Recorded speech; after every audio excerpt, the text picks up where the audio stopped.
for heaven's sake. It's your children's lives and their future.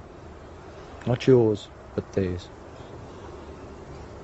Don't let what happened to me and my wife happen to your children. In fact, there have been some massive disasters around the world following vaccination programs. Babies are injected with bits of animal, bacterial, viral DNA. They can be incorporated into the human genome. A human DNA structure is changed, or can be changed. And we are seeing increasing incidents of behavioural abnormalities. We're seeing increasing sociopathic behaviour, increasing crime rates, increasing learning difficulties, attention deficit behaviour. There certainly are some who theorise that that is due to low-grade encephalopathy caused by the vaccine.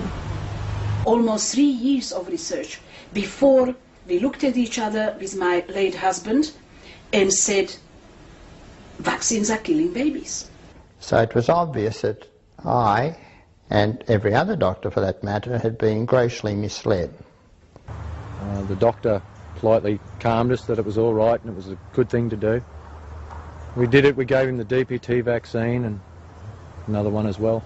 We drove from the hospital down about 10 minutes after we'd left the hospital. We were heading home to our farm. And Dylan suddenly started to convulse in my wife's arms in the car. This was just a shock. We were totally lost for that brief moment. We didn't know how or what was going on. Dylan started to turn blue. I just felt so helpless.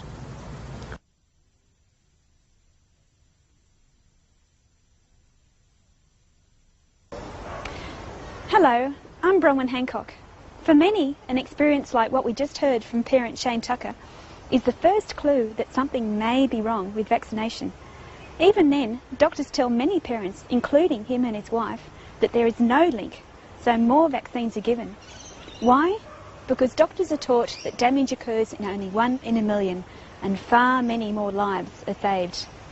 Yet despite what they are taught, and many probably believe, many surveys have found that doctors are in fact the least vaccinated in the community. In this look at vaccination, we're going to find out the truth for ourselves. What vaccination does not do, what it does do, why it continues, what our rights are, what can in many cases help counter the effects, and what is the true key to immunity. So to start with, let's have a look to see if vaccination really can be shown to have saved lives. Dr. Isaac Golden is a prominent and experienced homeopath, teacher and author of several books, including one on vaccination. Let's hear what he, along with many others in fact, have found out. Before I knew what natural medicine was, I used to vaccinate my own children, and one of them, my eldest daughter, was quite severely damaged. And that led me to question whether or not what I was being told by doctors was really accurate, because I was told time and again to go back and keep vaccinating her despite the reactions that she was having. Eventually, the penny dropped and I realised that there was a direct cause between the symptoms that she was experiencing, going from a completely healthy young child to someone who wasn't, and vaccines, because the symptoms were intensifying after each vaccine. That led me to really start looking further than what I was just told by doctors.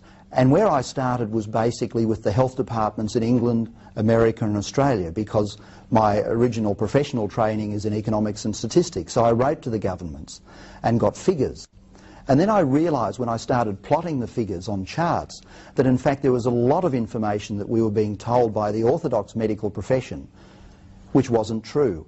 And it also made me realise that a great deal of information given to medical students was probably very misleading.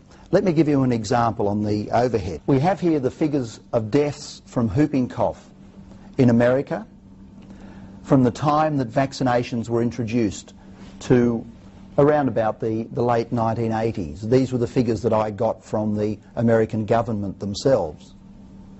And what they show when you look at those figures is quite clearly, apparently, that the introduction of vaccination caused a great fall in the deaths from whooping cough.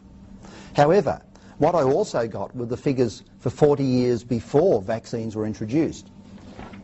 And you can actually see where the arrow is, where vaccination was introduced. And so it is quite clear that the majority of the reductions in deaths from whooping cough occurred well before vaccination was even introduced. So the claim in this particular case that vaccination was responsible for eliminating most of the deaths from whooping cough in America is clearly statistically false. The pattern with whooping cough is, of course, not unique to that disease, as Dr. Vera Scheibner will show us. She is a retired principal research scientist who by now has studied well over 60,000 pages of orthodox medical research articles on the subject, also culminating in a book. It is a well-documented fact that the incidence and mortality from infectious diseases like measles, whooping cough, rubella, mumps fell by 90% before any vaccine has even been introduced. The mortality from diphtheria between 1900 and 1960, you can see that there was a steady downward trend in mortality from diphtheria long before any treatment has been introduced. And topsoil is vaccine. And you can see that even after the introduction of the treatment and the vaccine, the downward trend simply continued. This is death rate for measles between 1900 and 1960. Again, you can see steady downward trend in mortality from measles without any vaccine. There comes the vaccine here, and it was already at the tail end of the mortality from measles. So there must have been other factors than vaccines that caused the observed fall in the mortality from infectious diseases. Also, as you can see from these graphs, the introduction of the vaccine was not followed by any acceleration in the decline. And, sure enough, an analysis of figures for outbreaks since does not show the vaccinated to be any more protected than the unvaccinated. For example, in an epidemic of whooping cough in Sweden in the late 70s, 84% of the population were vaccinated, and yet the percentage of cases known to be vaccinated was at least 84%. So, as an explanation, vaccinators speak of a principle of herd immunity. Their definition of this term, which is quite different from what it originally meant, is that at least 95% of the population must be vaccinated to prevent an outbreak. But does this work in practice? To find out, we need only look at the United States, where vaccination is compulsory for school entry. Dr. Scheibner will describe a situation which actually occurs very often soon after a vaccination program. In this case, it was in Corpus Christi, Texas, where they had just ensured that 99% were vaccinated, of whom 95% developed antibodies. An outbreak of measles occurred among adolescents in Corpus Christi, Texas, in the spring of 1985, even though vaccination requirements for school attendance had been thoroughly enforced. And of course, this is not some sort of a rare occurrence. Epidemics in fully vaccinated populations are a rule rather than an exception. But many doctors say that we must have had great success with the HIB vaccine, because HIB has dropped since it was introduced a few years ago. Well, let's have a look at a breakdown by age relating to its phased introduction in the United States. This is the incidence of Haemophilus influenza meningitis in children less than 5 years old. This is between 1980 and 1991. Here you have the incidence of bacterial meningitis in children younger than 1 year. These are 1-year-olds, and these are 2 to 4-year-olds. The fluctuations, and particularly the fall in the incidence of meningitis in children younger than 1 year and in 1-year-olds, had nothing to do with vaccination, because the vaccine was only introduced here, and meaning the vaccine that was licensed for use in these age groups. Finally, let's have a look at what happened in Hamburg, in Germany, without any intensive active prophylaxis. And this is pertussis whooping cough in Hamburg between 1956 and 70. You can see a steady fall in the incidence of whooping cough. and this is whooping cough with complications, at the time when the rate of live births increased in a substantial way. So what did cause the decline? Let's hear from Dr. Robin Cosford, a Sydney medical doctor, and Pauline Rose, an independent nurse practitioner. Scarlet fever, which is an infective disease caused by the streptococcal bacteria, was in existence and same sort of levels at that same time as whooping cough, measles, polio. And these are the diseases. And we do not vaccinate against scarlet fever. We never have vaccinated against scarlet fever.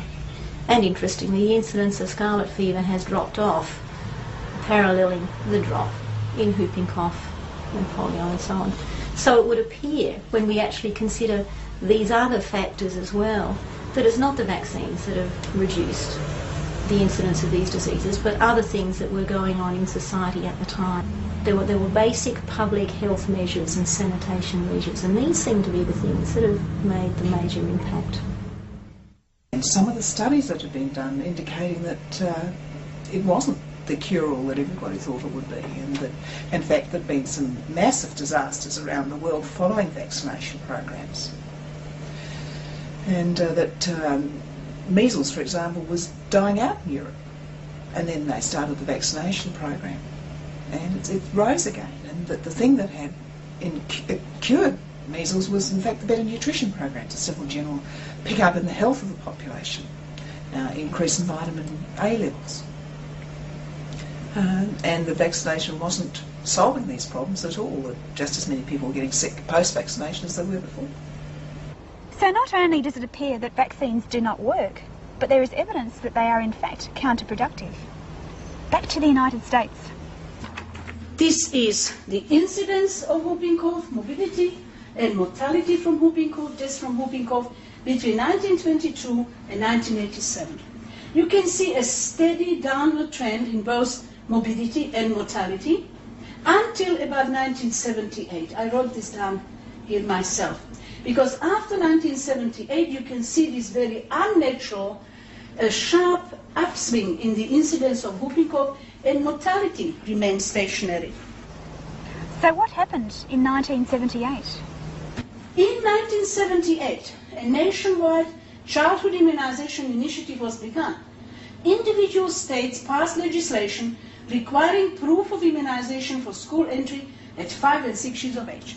They mandated vaccination, and it resulted in a threefold increase in the reported incidence of whooping cough. And indeed, children develop whooping cough from the vaccine. And when I say that, of course, vaccinators are up in arms, saying that a child cannot contract whooping cough from the vaccine. But of course, because Bordetella pertussis is dead in the vaccine.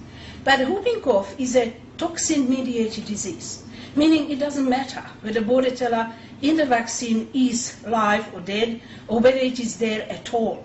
Because the acellular whooping cough vaccine doesn't contain whole cell Bordetella pertussis. It only contains the protein envelopes. And children can still develop whooping cough from that vaccine. After 20 years of immunization in 1989, the mortality per 1,000 people in Europe was 10 times less than it was in America. So the Swiss, in spite of having no immunization policy, had 10 times less mortality from measles than did the United States, which by our state had a 20 years of vaccination experience and had mandated it. The most interesting thing about this situation in the United States is that the Amish, it's a religious group who reject vaccination on religious grounds. The Amish didn't report a single case of measles between 1970 and 1988. For 18 years, the unvaccinated Amish did not report a single case of measles. But what about smallpox? Hasn't it been eradicated? Well, vaccination seemed, with this too, to only slow the decline which had already been occurring. Dr. Archie Kalakarinos is a medical doctor and author well known for his success with vitamin C in his work with Aboriginal children. There's a big epidemic of smallpox in the Philippines, and this was a very important epidemic in many ways because statistics were kept for the first time. And it was clearly demonstrated that the only people who got smallpox twice were the vaccinated, and that there were far more cases of smallpox amongst the vaccinated than amongst the non-vaccinated. And these statistics are available if people want to see them. Now, I think these are the most glaring examples of how people are being misled. Smallpox outbreaks are, in fact, still occurring in Africa, Asia and India, where there is conflict and poor nutrition. So, how do researchers get figures which appear to show that vaccines have been successful? Well, there are many ways. One is through misleadingly strict definitions of vaccinated. Another is how the disease is diagnosed. I have always been looking for articles that could demonstrate that vaccines work. And when I saw this title, The Elimination of Indigenous Measles, Mumps and Rubella from Finland by a 12-year, 2-dose vaccination program, I said, wow, this is it. This is the article that I've been looking for. So let's have a look how they eliminated indigenous measles, mumps and rubella from Finland. Results. The 99% decrease in the incidence of the three diseases was accompanied by an increasing rate of false positive clinical diagnosis. Another little book. So these children, Finnish children were still developing measles, mumps, rubella, but they called it false positives. What is a false positive? Polio is a striking example of what you can achieve when you change the diagnostic criteria, as New Zealand medical doctor David Ritchie will reveal. In 1954, the Americans pushed forward a polio campaign with the oral saline polio vaccine. What happened within the first year was, to their horror, they found that particularly one type of the polio vaccine was causing polio. Because what, of course, the vaccine is not a totally killed virus. You're giving polio in a partly killed form, so-called attenuated form. And so they jumped up and down and got rid of this particular type of polio vaccine. That was fine. Then they realized to their horror, this is written up, this is actually reported by Dr. Ratner, who was a public health official in Chicago at the time. The next thing was they realized that in fact all the different types of oral polio vaccine would cause polio. That also was a bit of a shock. And so they simply ignored that data. That data has never been released really that publicly. You'll find it very hard to find that in the published literature. What they did though was they decided to redefine polio. Prior to that, polio was by definition, if you had muscle weakness in one limb, one or more limbs, within 2 examinations, 24, 48 hours apart, it was called polio. What they did, the first thing they did was say, okay, polio can only be diagnosed as polio if the person has still got paralysis 60 days later after the actual event. Now, in most cases of polio, of course, the paralysis resolves within the first few days. Very few go on to get permanent paralysis, although, of course, that's the form we see most dramatically. That's more than, I think that cut the polio in the Western world by about 80%, just by changing definition, not by vaccination. They then went a bit further and said, look, there's all sorts of other viruses that can cause a polio-like syndrome. We better make sure they're not included. So they changed the definition again. And they said, okay, polio is now only diagnosable if you can grow the polio virus from the feces and you haven't been immunised in the last month, because, of course, we excrete the polio virus after immunisation. So by these two rather interesting changes of definition, the rate of polio, the incidence of polio, dropped dramatically in the 1960s. And now I will show you how they eliminated poliomyelitis in the Americas, meaning South America. In these countries, there are less than 100 reported cases of polio per year. They started vaccinating in 1985. Within 4 months, they had an outbreak of 350 cases. Indeed, these shadowy columns here are reported, notified cases of flaccid paralysis. And these black columns represent confirmed cases. They couldn't do very much about it here or here, but they started fiddling with the figures. So they caused a sustained, huge outbreak of poliomyelitis, but they started discarding most of the cases. That's the word they used in the paper, discarding.